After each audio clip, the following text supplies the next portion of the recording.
so this morning I want to show you how to use the Derwent Inktense Pencils. I just want to show you a couple techniques for that.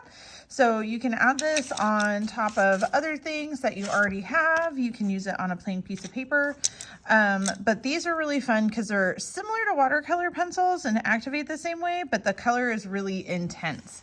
So if you want to just start by writing something or squiggling something, hi there.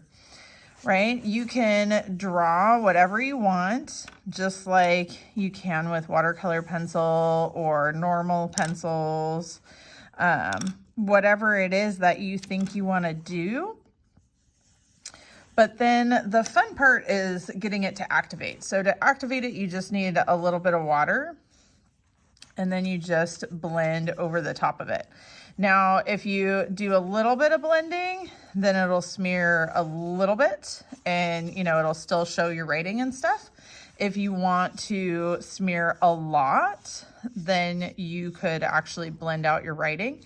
Now, another thing that you could do if you wanted to, while the paper's still wet, you can always write on top of it that way. You can do shading where you add in a little bit of shading and then use a little bit of water to blend it as well. So you could blend it a little bit more with the water in there. It just kind of depends. There's all kinds of different stuff that you like to do. Now, me personally, I like to do stuff where either I'm shading it in or I like to do a lot of writing. And then when I'm doing a lot of writing, sometimes I don't necessarily like to share my thoughts with everybody else, but I like making something beautiful when I'm feeling like, maybe I don't want to share something, but I like making something beautiful out of it.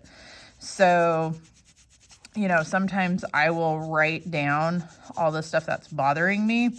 And then if I use the water to blend over across the top of it, I can really start to, make a really cool background that has a lot of neat textures and stuff in it, that I can then,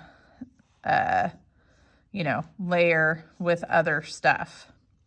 So if you blend it in, depending on what color you use, you can start to get a lot of really cool, textures and stuff along with it. You can kind of pull it along and, have it still feel almost like watercolors when you get down to the edge of something.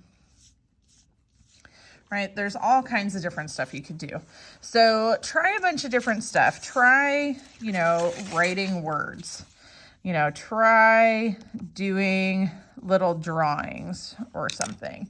And then try different types of activation, because there's a lot of experimenting that you can do with this. And depending on what size brush and everything you're using, you can really get some interesting designs and colors and stuff going.